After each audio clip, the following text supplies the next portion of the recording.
Welcome, ladies and gentlemen. It's BS with AJ, right here on the Talk America Radio Network. Thank you for staying tuned with us. Keep it locked right here. It's going to be a fun one. So, it's been about a week. I do the show once a week. I'm doing this one on the 18th. It's a Monday evening. And so I haven't gotten a chance to comment on the Roy Moore, Doug Jones election yet. You're probably tired of hearing about it. I am, absolutely. But I did want to say I'm one of those. I just want to see the Republicans outnumber the Democrats in the Senate and the House. It doesn't mean I'll accept any kind of behavior. It means that I have to believe the accusations in the first place. It's not the end of the world. There are people that are worse than Doug Jones. There are people that are better than Judge Moore, and I totally understand that. So, as we do on the conservative side, we'll graciously accept defeat. But I do want to know, why have we just stopped hearing anything about the accusations and whether or not they're going to be proven or investigated, or if there's ever going to be any final say and decision and truth on the matter? Or has it been confirmed that it's simply the tactic and that it works because people don't work to inform themselves? The Democrats have done too good of a job of guaranteeing a certain demographic votes for them in the 90 to 95 to 98 percentile range, and that's just the way it's going to be? Who knows? We shall find out. I do think a better candidate there than either of them that ran in the primary would have won, but that's what happened. Failure to the GOP. I saluted, I said congrats to Mr. McConnell, and I did remind him of his utterance that said that if Moore was elected, he would wait until after the session to be sworn in. So I just said, let's keep it consistent. Let's wait until after the session's done before we swear in Jones, before we get that new Democratic senator up there helping mess up everything, because we don't have a unified Republican Party. So, again, the Judge Roy Moore stuff, frustrating. The Alabama going from red to blue, frustrating, at least in that Senate seat. But it's not over. We'll do it again.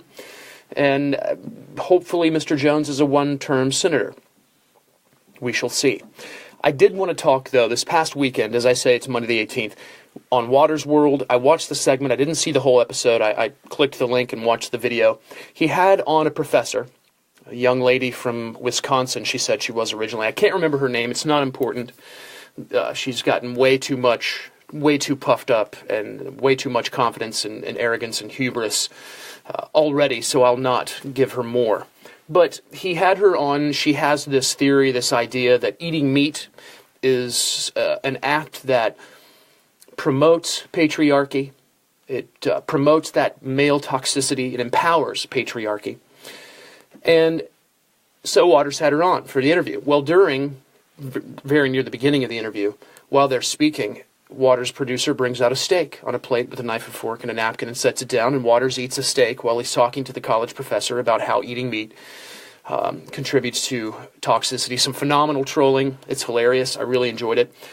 But during this discussion, she acknowledged she couldn't explain her whole idea in 4 or 5 minutes, which is obvious. But she asked Waters if he was eating meat or if he believed he should eat meat because God told him to do so. And that was the one that really got to me. And that's why I say she's arrogant. Because she suggests that in order for us to believe that we should be eating meat, we also have to believe in God. Or she makes some kind of connection that there's this spiritual, religious aspect to it, which is just ludicrous. My answer, which I immediately came up with while watching the clip, was, well, I eat meat because tens of thousands of years of human history shows me that I should, if I want to provide what I need for my body. Because some of these same college professors will explain how when people are nourished well, when they have plenty of food, meat and vegetables and fish, game back in the day, that they're healthier. They develop better. They're probably smarter. Because if they're eating well throughout their lives, their bodies, their organs, their growth, everything just does that much better because they're well nourished. And so that's what the history of being human tells us.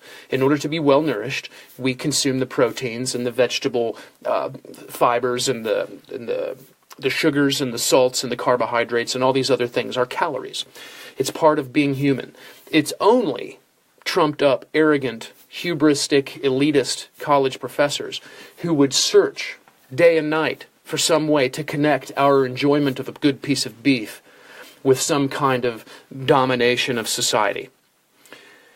He said, he asked her some question about how she never would eat meat and it just can't be, and that he should never eat it at all, he should become a vegan. She's like, well, it's not like you went and hunted for that. Maybe if you'd hunted for that, it would be okay, because then the blood would be on your hands. The blood would be on your hands. Of course it is. I think maybe she has this perspective that people who hunt aren't thankful for the game they bag, for the animal they take down. And those people exist, just like poachers exist, just like all of the other extremes, the other extremes of the negativities and the bad behaviors and the wrong, the darkness, the bad stuff. It all exists in every aspect of our lives. So yes, there are bad people that hunt.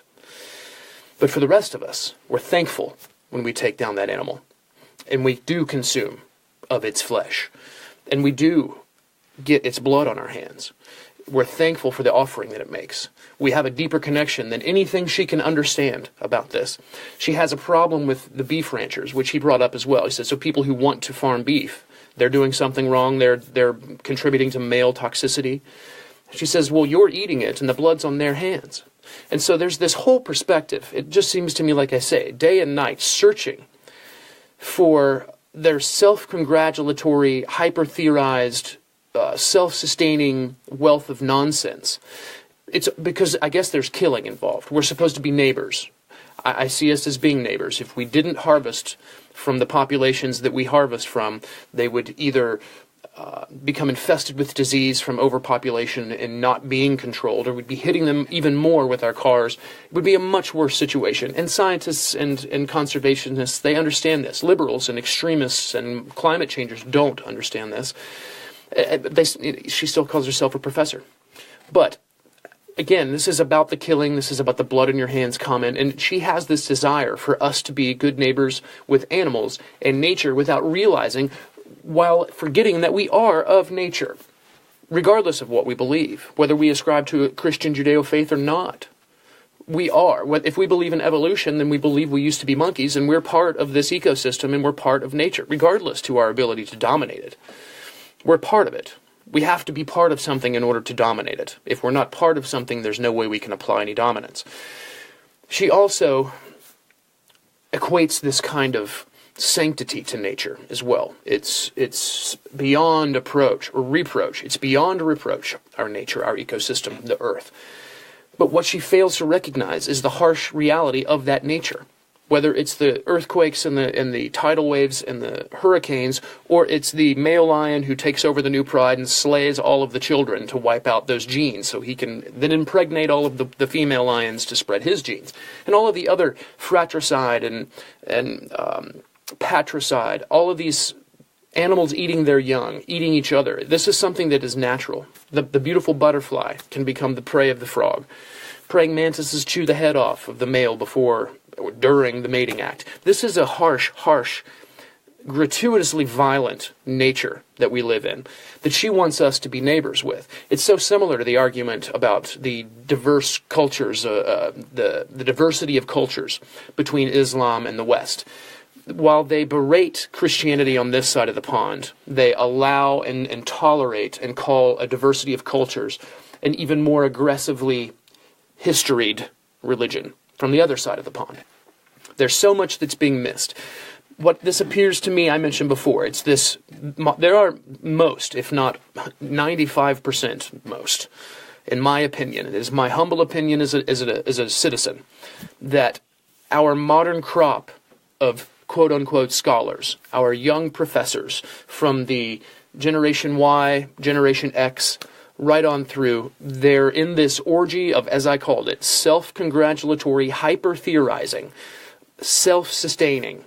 It's a wealth of nonsense that they all live in and amongst, making themselves feel as important because they've been able to find themselves in this race as a neophyte, to see who can most eloquently and completely damn the human race, or at least the Western European white male version of the human being.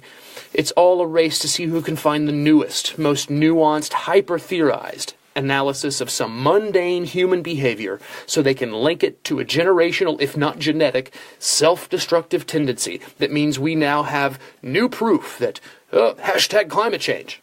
Ooh, hashtag white privilege. Hashtag male toxicity. Well, that professor says so. That scholar. That our children are spending tens of thousands, well, our parents are spending tens of thousands, sometimes well over that, to send their kids to. It's nonsense. These folks, I said, they're supposed to be our scholars. Well, what does the word scholar mean? I looked it up. I have it here. It's a specialist in a particular branch of study, especially the humanities, also known as a distinguished academic and highly educated. I notice this definition does not provide any guarantees. It does not offer any boundaries or measure for how do we define specialist or study or humanities or academics or highly educated. If we're going to go with Common Core, that gets really complicated, doesn't it? There's also this definition, it lacks any reference to truth, along with any reference to standard, completely missing. It sets no boundaries. So let me paint the picture for you this way. A scholar in 1400s Central America would be someone who understood how to efficiently and quickly vivisect the human torso to remove the heart quickly enough in their sacrifice to the sun god.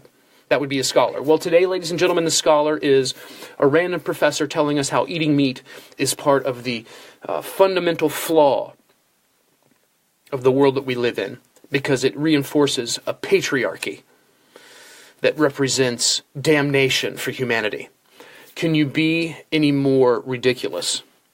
These folks, these professors, the modern academic, too many of them, exist to continue the effort to keep themselves relevant. There's no declaring a subject finished. They're never going to step up and say, we now understand the humanities. We no longer need all of this research money, and really we just need to condense this down into some books, and you can close our colleges. You can close our realms of study down. We're not needed. We've got this. It's done. They're not going to do that.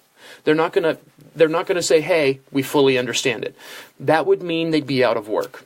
Same with the climatologist. If you train people to find climate change, they're going to find climate change, even if they have to fake it. No self-preserving human wants to cause themselves to become irrelevant. Police will never suddenly decide, well, we're done. We got them all. There's no more crime. We're safe. Everybody's cool. Just go home. Nothing to see here. I'm going to turn in my badge and gun. I'm going to go plant my garden. Never going to happen. Spend the money on the schools. That's not what the police are never going to say that. Do you think tax lawyers would want us to have a simplified tax code? No. Would you think they'd want us to have a flat tax? All of the industry of being a tax lawyer, the millions upon millions of dollars. No, they don't want it to be easier. They don't want to be irrelevant. Maybe some of them do, but really, would they really want to put themselves out of business? It's a very difficult question to answer, or is it? I don't think that I would want to put myself out of business. At no point will I say, ladies and gentlemen, we have a complete understanding of politics in this country. Please sign off. That will never happen. That will never happen. Our experts, our academics have become shallow, misanthropic, disliking humankind and avoiding human society. That's misanthropic. They're elitists, they're parasites. They cannot stand the human sheep they try to rule. They cannot recognize the value in anything except their tenure. And it is such a joke. And I will encourage my young man, my stepson and my son both, to find a vocation or an area of study where they won't be put in that liberal progressive grinder, where maybe they can actually pursue something that will allow them to discover the truth behind what they're studying, rather than the politically expedient, grant-guaranteeing subject of self-loathing and misanthropy. I must take a break. Stay tuned. This is BS with AJ. It's the Talk America Radio Network.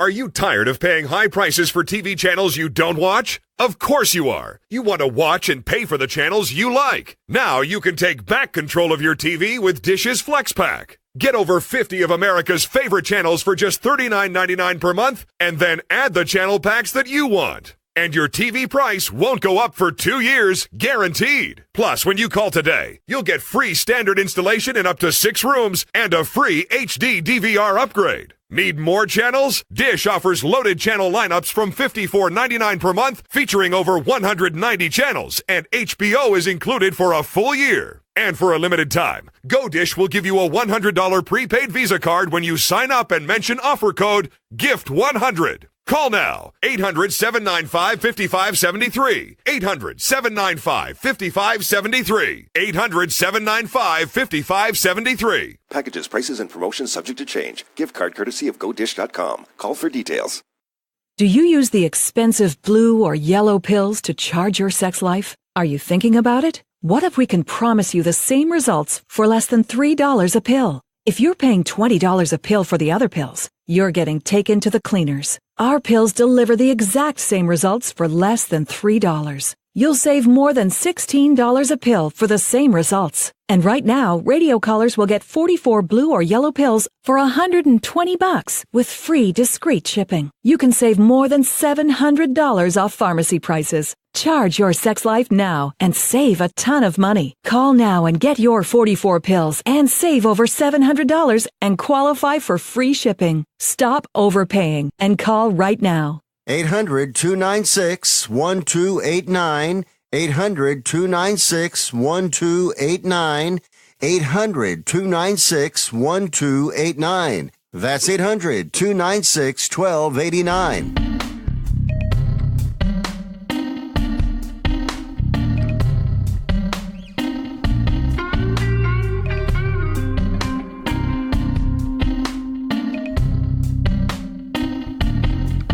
Welcome back to BS with AJ. Look, I want to say I truly believe there are good professors out there. There's a few.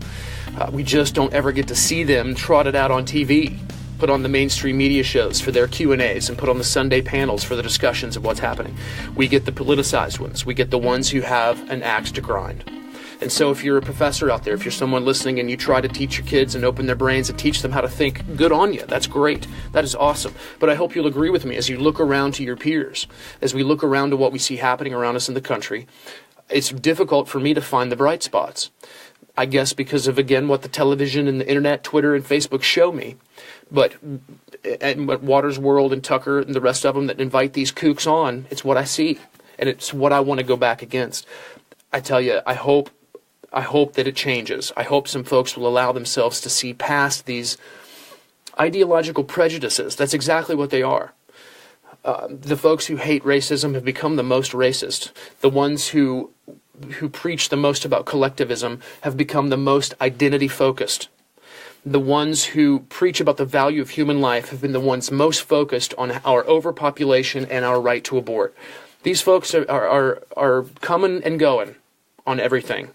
And none of them have any moral foundation to stand on because they don't hold at their base some value for human life. And so they can look at somebody eating a steak and call it male toxicity and patriarchy. They can look at someone disagreeing with abortion and call them, say that they want to keep women as slaves. They can make these kinds of moral equivalent arguments, at least they think they can. What I'm hoping for is an education system that will train human beings to recognize that BS for what it is, to recognize the hypocrisy where it is, to be willing to ask the questions, well, why is this okay here and not okay here, and understand that there is a double standard. Understand that there is no getting a liberal progressive Democrat to value our Bill of Rights and our freedom and our liberty. They don't, because then they don't get their way. Then they might not get the transgender bathrooms. Then they might not get the third trimester abortion. Then they might not get all of these wonderful things. It is what it is. Instead of it simply being a debate between two sides, it's become the kind of rhetoric we see on Twitter from the left. The millions who are going to die if we pass tax cuts. The millions who are going to die if we don't have net neutrality. The millions who are going to die if we don't have Obamacare. It's just ridiculous and hysterical. And these kinds of professors go on and they try to back it up. They try to legitimize all of this misanthropic, self-loathing nonsense where humans are the worst curse to ever have occurred or taken place or been poisoned on the earth. It's absolutely ridiculous. Did you know, you probably did, it's been about a day and a half now, maybe today this story came out. But they're sharing this story now about the secret backstory of how Obama let Hezbollah off the hook with drug trafficking, used car sales, money laundering, cocaine, metric tons of it flowing, and weapons going to terrorists. And Iran being connected to all of it. And in this article as well, Russia. And I tell you what, it's the kind of stuff when you read, I hope you read it. I saw it coming from Politico.com. The project itself was called Project Cassandra. I read this article. It is meaty and long. I didn't want to try to read it on the show. It's just too much. But it is something that anyone who has any concern about whether or not our government has too much power and abuses it, this is an article you need to read. As I say, this article claims that the Obama administration looked the other way, stopped indictments, didn't cooperate with the DEA and their Project Cassandra, which found itself having evidence of all of this kind of drug trafficking, money laundering, used car sales, West African actions, South America, Venezuela, all of this stuff, and weapons going to terrorists, and Iran doing what it can to help, and all of these things. It sounds like a movie. It sounds like a Tom Clancy novel, and that's why we love Tom Clancy novels. But the point of this is that there are numerous people coming out that were involved in Project Cassandra that were saying the Obama administration basically shut everything down, created roadblocks and miles of red tape, and made it as difficult as possible for these folks to do anything. It didn't cooperate when they could. There's some defense in the article from some people who were there and members of the administration. It's very weak, saying, well, maybe there was, conflicting investigations. Maybe the CIA was already in on this, or maybe it was already NSA or something going on, and we just can't let DEA rule this, and, it's interagency this and that, and, the common flack that gets thrown out there to cover the tracks of what really went on. For me, the thing I think about is when people in these high places, whether it's Obama or Putin and these people in the Iranian government, and then we have these Colombian drug lords, Venezuelan drug lords, and then we have these jihadist organizations, they're all just interested in winning. And they're willing to do whatever it takes to win. Because what we represent and what we have here is that big of a deal. It's that different. It's that amazing. And these folks want to bring it down as quickly as they can, all while enriching themselves in the process. But what I see when I look at this is the collateral damage that people in high places, when they have a political agenda driving their decisions on our law enforcement, when they're worried about the Iranian nuclear deal and making that deal and giving pallets of cash to Iran, turning their heads on this kind of global crime syndicate, drug trafficking, human trafficking, money laundering, buying used cars from America and shipping them to West Africa and loading them with cocaine and driving them up through Africa into the Middle East and then into Europe. Metric tons of cocaine coming into the U.S. This is just absolutely ridiculous. Can you imagine the collateral damage, the innocent people who have died, the unfortunate addicts who are given the drug that they look for and who OD'd, the human traffic, the people enslaved, and the tools and resources of law enforcement in this country handcuffed and not allowed to do anything about it. Not allowed to bring it down because it might upset the folks in Iran, and then the Obama landmark Iranian deal never would have taken place. Signature moment in Obama's legacy. It wouldn't have happened if he had chosen to enforce the law, if he had chosen to allow some of the pillars of government. That's what we're told, right? Through this Mueller investigation. These pillars of government, they need to be allowed to act. They need to be allowed to find the truth. Well, what we find is under the Democrat administration, under the party that claims the road to utopia is open before them and all we need to do is just vote them into power. There they are, allowing this kind of thing to go on, this collateral damage, allowing people to suffer, drugs to flow, money to be laundered, evil men to continue their evil deeds. And it's all overlooked because it didn't fit a larger foreign policy. How about some foreign policy? I'll take Trump's foreign policy any day.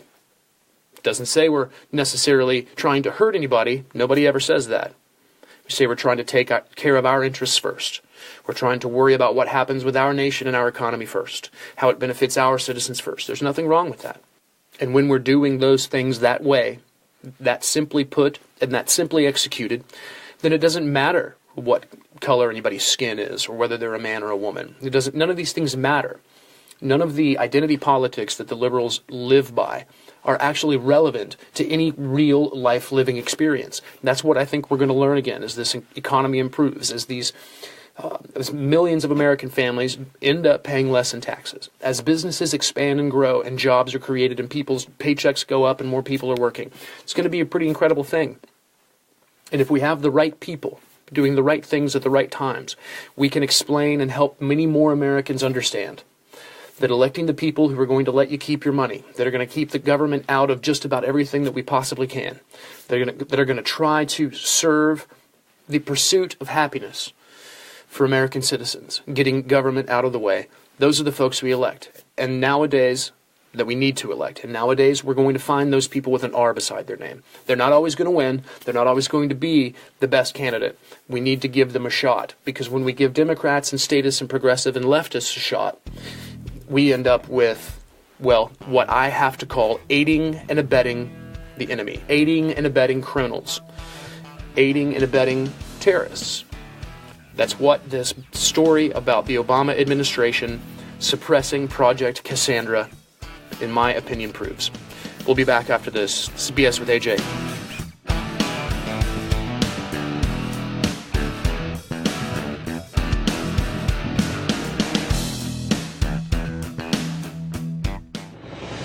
If Ernest Hemingway was alive today, would he say this to you? Shakespeare, Mark Twain, Edgar Allan Poe, all great writers.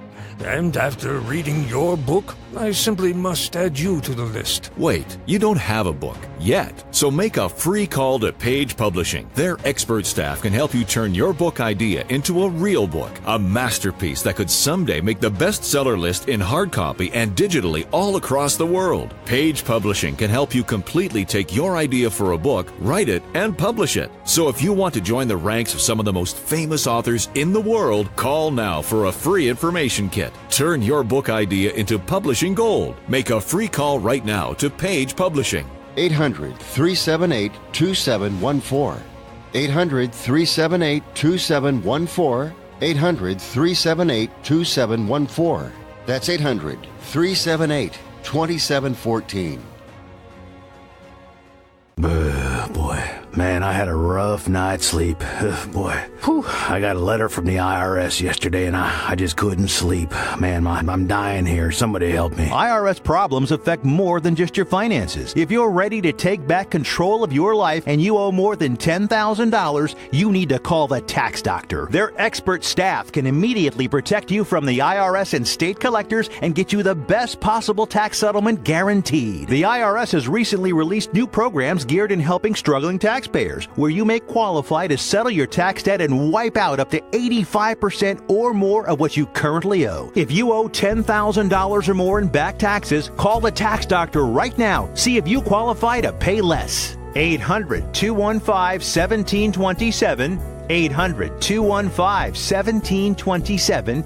800-215-1727. 800-215-1727.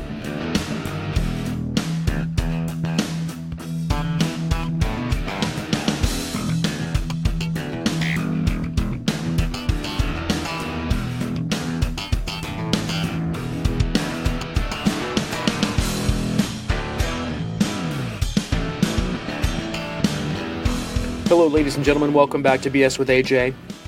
Did you know that Carl Sagan wrote a book?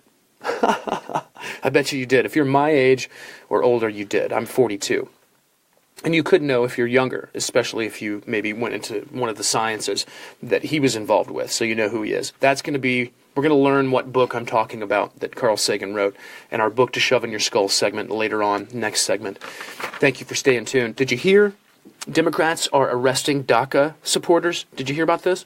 Four protesters were arrested at Chuck Schumer's Capitol Hill offices after hours. I think it was Sunday or Saturday.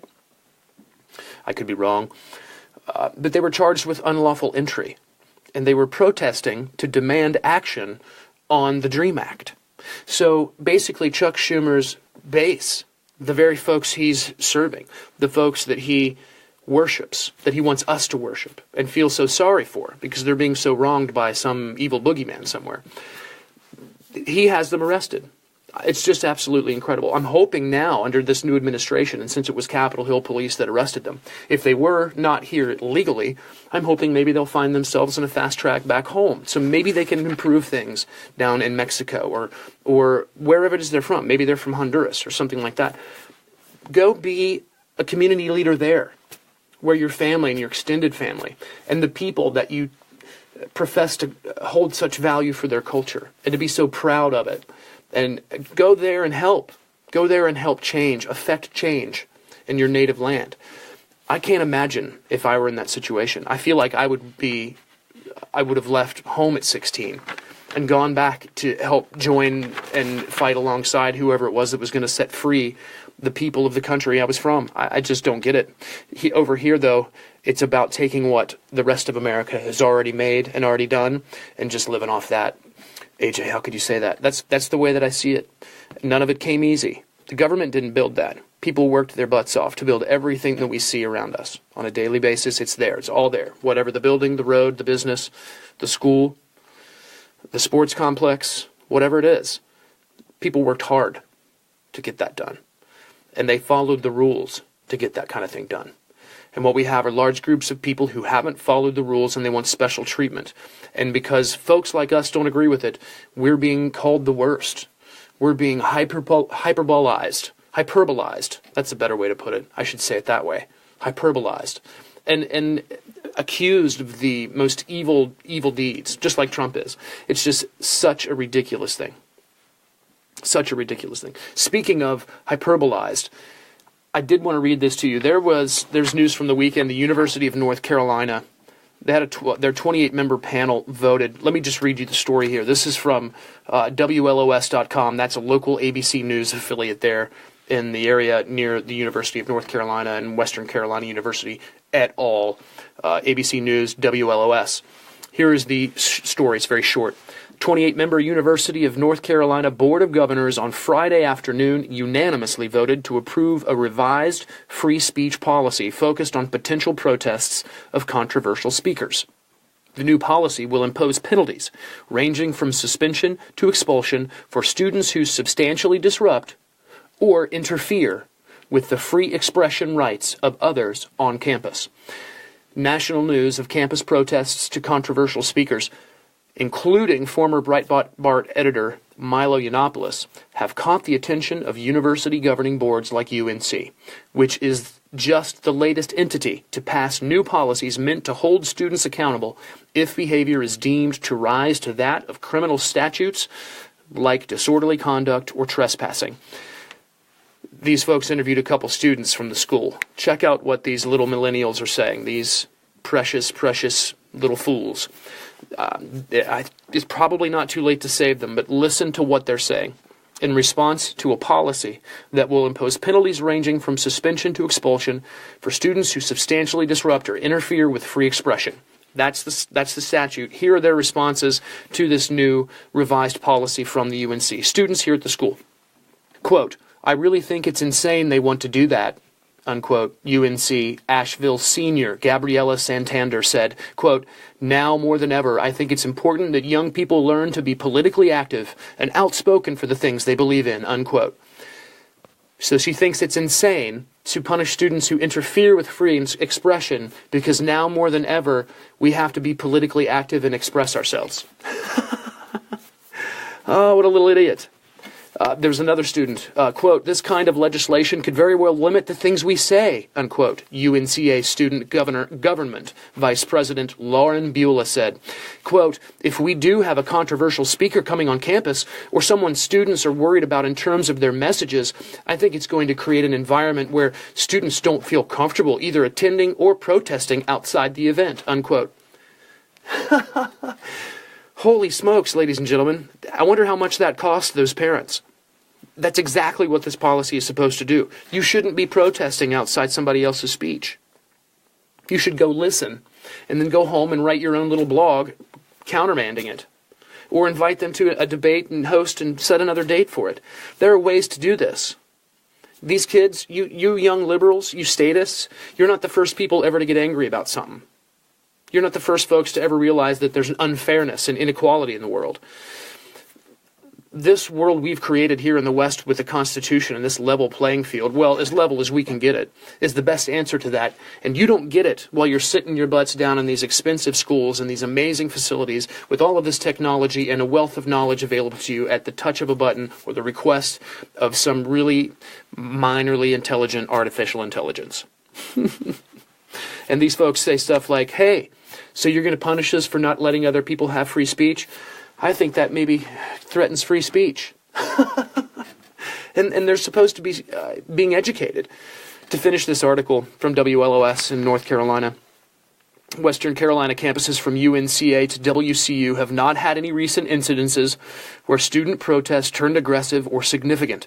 Yiannopoulos spoke at Western Carolina University in October 2016, but Bill student spokesman for the school said students did not protest, and the speaker only drew a small crowd of students to listen. So a little Yiannopoulos slam there, and a little typo as well, but that's okay. But good on you, UNC. I say that's phenomenal. Yay for them, and yay for the First Amendment. People should be able to say whatever the hell they want to say, whether you like it or not, whether I like it or not. In the same vein, it's just like all these idiots saying that Trump should resign, all these idiots talking about impeaching Trump, and all these idiots talking about Russia. They're allowed to say that crap, and I'm allowed to call them out for being stupid. I want to be allowed to say that too. Everybody needs to have their say. It's such a simple thing. It's shocking sometimes to realize that in this day and age, 2017, the 21st century, we actually have to have a debate about free speech, because we'll be blasted with phrases like microaggressions and triggering and safe spaces. That is not progression, that is regression. It is absolutely disgusting. These kids, this modern liberal movement and metaphysical view of the world we live in has become this idea of perfection and utopia, and that we should be able to achieve it. There's no reason ever that anyone's feelings should ever get hurt about anything. There should never be any offense taken at anything. There should never be any negative aspect to anyone's daily existence. It just shouldn't be. That's the attitude. That's why they have to look at us taking a bite of steak and call it patriarchy. That's why they have to look at what someone's speech involves and their message they have to share, and they want to shut them down or jail them or kill them, depending on what a good little liberal they are or not. It's absolutely shocking.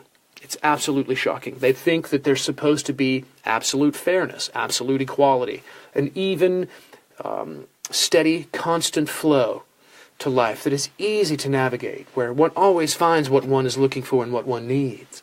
And if we just understand, just don't eat any more beef, because they're farting up the universe. And it's patriarchy, bro. Really? That's the world we live in. These people give money, and these people go out and recruit voters, and these people work in our schools, and they brainwash us. And they do it through our television shows and our media from Hollywood and our music, and they do it through the politics of the left and the mainstream media. The left is not woke. They are so deep in the matrix that they don't even know what woke means. It's some kind of colloquialism. They have no idea. When people recognize, when we can disseminate throughout the other half, that without freedom and without free speech and without all that is laid out and what has already been given to us and what we must get back to, without that, there is no hope. There is no hope. Because the very nature they claim to worship is just as harsh and unfair and unequal as the America they're trying to berate and criticize and fundamentally transform. Stay tuned. We'll be back with more. A book to shove in your skull coming. It's all after this. This is BS with AJ on the Talk America Radio Network.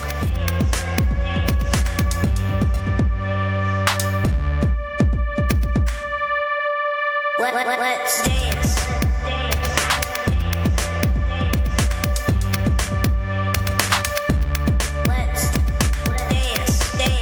The following message is brought to you by Health Markets, your first choice when you need health insurance for your small business. Do you offer health insurance to your employees? Call us now and see if you can save money. Do you want to offer vision and dental to your employees? Call us. Do you think you're paying too much for your current health insurance? Call us. Do you want somebody else to do all the legwork and search thousands of health plans from over 180 health insurance companies nationwide? Call us. We're Health Markets, and thanks to a little-known solution, we could help your business save thousands of dollars on health insurance costs and save your employees money too. Our service is free. Don't miss the great savings. Call now. 800-472-5145. 800-472-5145. 800-472-5145. That's 800-472-5145. Health Markets Insurance Agency is DBA of InSphere Insurance Solutions, Inc., licensed in all states. Product availability varies.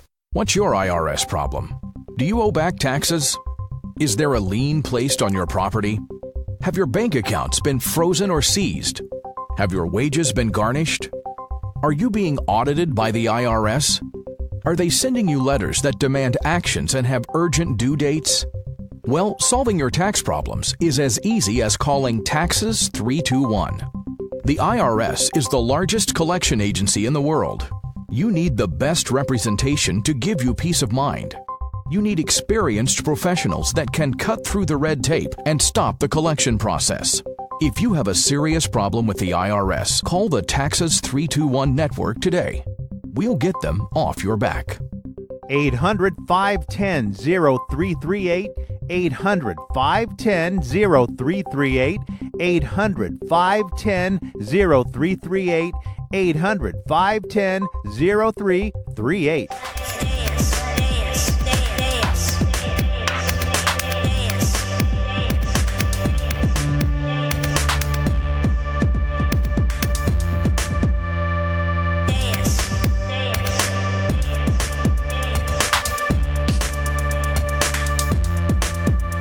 Welcome back to Blowin Smoke with AJ. That is me.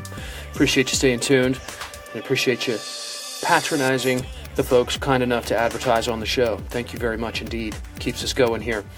I wanted to follow up. I was talking last segment about these statists, the progressives, the liberals, the leftists in this country. They want everything to be easy. They want everything to be free of any offense, any hurt feelings, any triggering, any microaggressions. They want to try to remove as much from their existence that challenges them as possible. And that's kind of natural. I think I totally get that, especially in the time of life for a human being when they're most rebellious. Hormones are going nuts. There's this newfound freedom and this newfound sense of self that becomes self-worship and ends in narcissism. And the left abuses the ability to turn people into little narcissists to get them to become liberals. And that's just my opinion. That's the way that I see it happening from all of these professors in these schools and this indoctrination that's going on. It's all about turning the worst traits that the young, rebellious, hormonal human has against themselves so that they lose any real sense of self and they just become a list of identity politics and agendas and beliefs. It's truly sickening. And I wanted to respond to the idea, to the notion that we're never supposed to be offended. We're never supposed to be aggressed against. We're never supposed to be embarrassed or hurt. All of these things that seem to find their way into the explanations for the liberal agenda and justification of, for instance, making the baker bake the cake, forcing the transgender bathroom issue. We have to do all of these things because of all of the emotional ties and the contents that is emotional and the consequence that is emotional for so many people. And that's kind of what I wanted to go to, is I've argued on this show before about how our emotional side of us is one of those things that is our worst enemy, or can be our worst enemy. It's a dangerous side of us. Our emotional involvement with ourselves maybe constitutes temptation, and maybe a few of the deadly sins are wrapped up in our ability to feel emotions so strongly.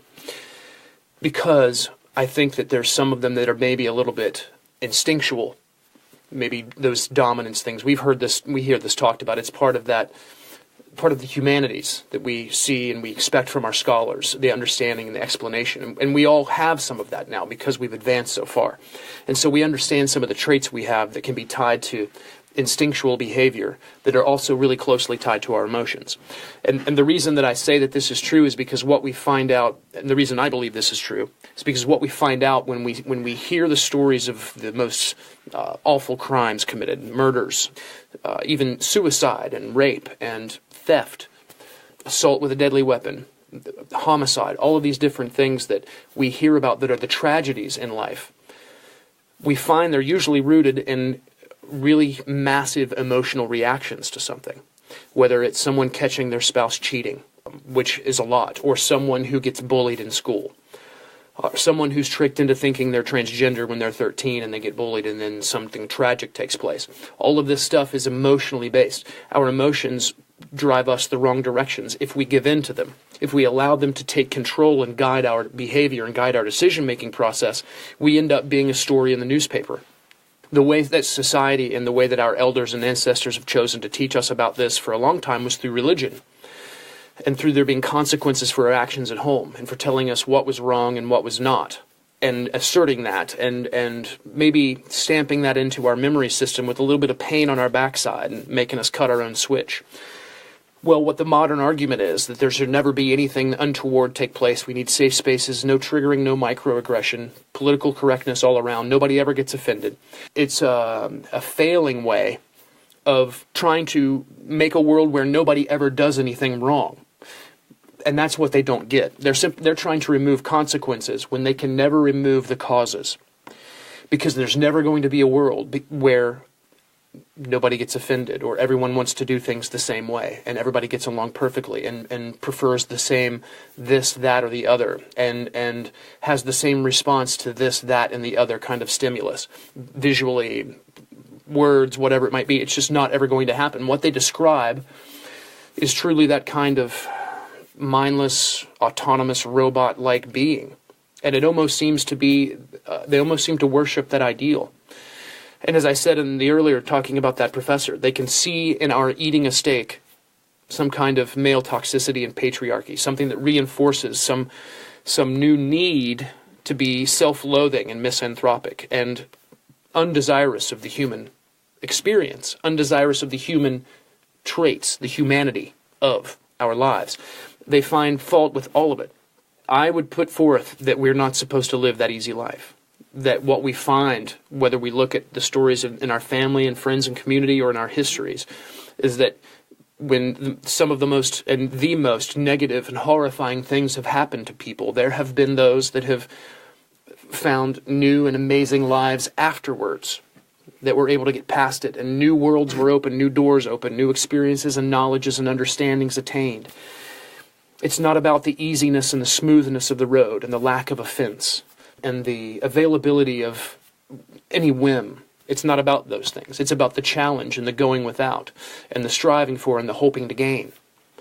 It's something that I think maybe we can call that the American spirit. Maybe we have that left over from the Puritan founding of all of that hard work and that work ethic. I hope it's not.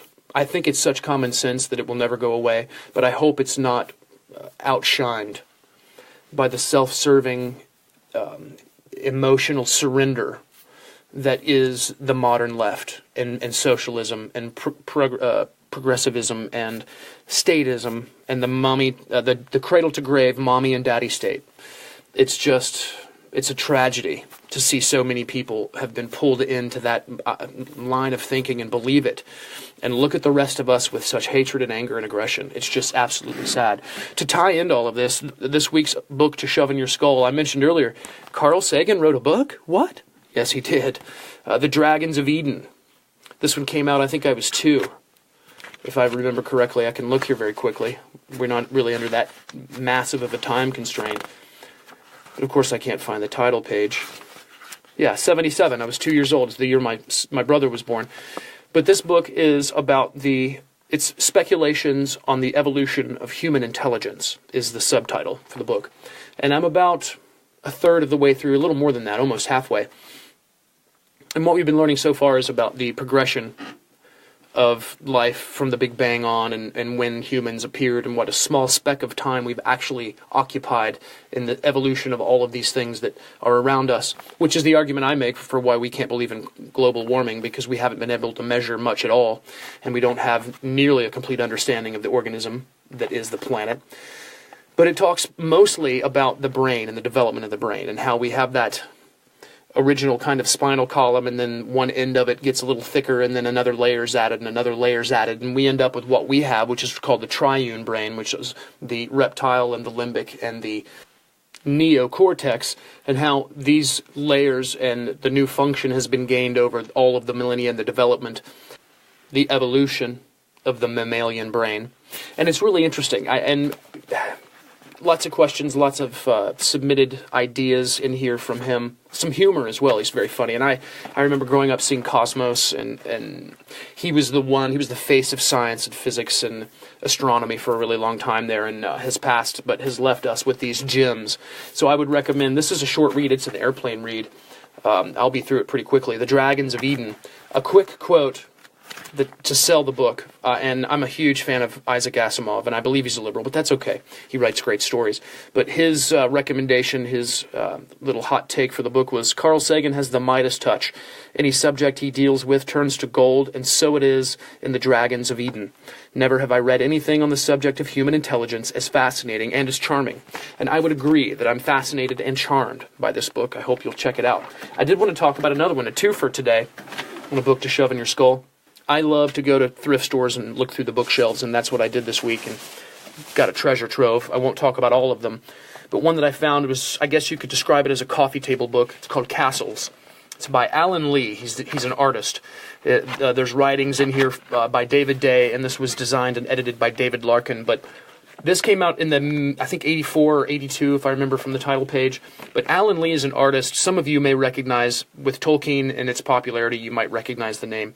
He's been featured as an artist in some editions of Tolkien's works, and I have a couple of those editions and works. And so, recognizing the name and the subject being castles, I had to grab it, and it was also like $1. But he's done illustrations from all of the different stories and the kind of the lore and the myth and the real history, real life castles. This book is a mixture of all of those. So you have a really interesting diversity of paintings, actually drawings, pencil drawings, watercolors, of different aspects and perspectives from these stories and castles and characters from the Norse myths through the Dark Ages, the Camelot days.